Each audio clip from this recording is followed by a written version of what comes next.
Yeah, so it's really twofold. Big picture, my approach to jury selection is that I'm really there to build a community. I think many of us think that it's a process of exclusion, right? Get as many people off the panel as possible so that you're left with this core group of folks that are going to give you a ton of money. I think it's more of a process of inclusion.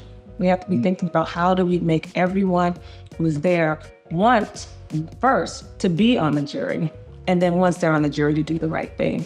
So I go in with that mindset. I'm thinking about how can I connect individually with every single person who walks into that room. I have an exercise I do in my mind. I tell myself that there are 8 billion people on this planet, and the vast majority I will never lay eyes on. I'll never cross paths with them. And here I am in this room, and these 60 people were coming in. This is destiny. Not only do I get to meet them and see them, I have the opportunity to actually interact with them. What would your dream job be? If it wasn't what you do, like what would your dream? I mean, don't you feel like you're doing your dream job? I mean, you don't work, but you. I mean, isn't it like your dream job? I'm getting there, yeah.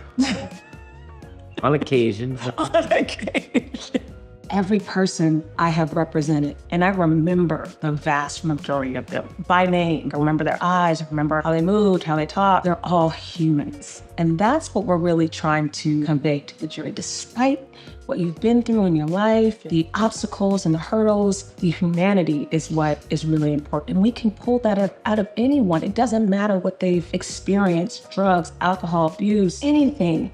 At the core, you're human, and that's what people come to.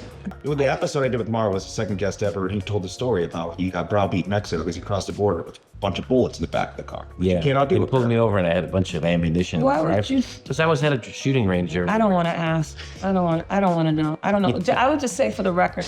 I was going to do a time check. I don't think I've ever spent more than 5 minutes with Mara. I'm like, no, really. I have a strict time limit. It's like, because at a certain point it just goes all the way left. You're asking a lot of me here, but you're actually, you're doing all right. Yes, I'm mostly well behaved. Yeah. But also I want to be able to really start focusing on setting up the next generation of trial lawyers. We don't do enough of that, you guys. Who's next? We have to always be thinking about who's next. I'm passionate about that too. The next generation, speaking a lot of law schools. And one thing I always tell them is like, you were here probably to make change. That's why you're here. That's why you're here. Never lose sight of that. And there's ways you could do it.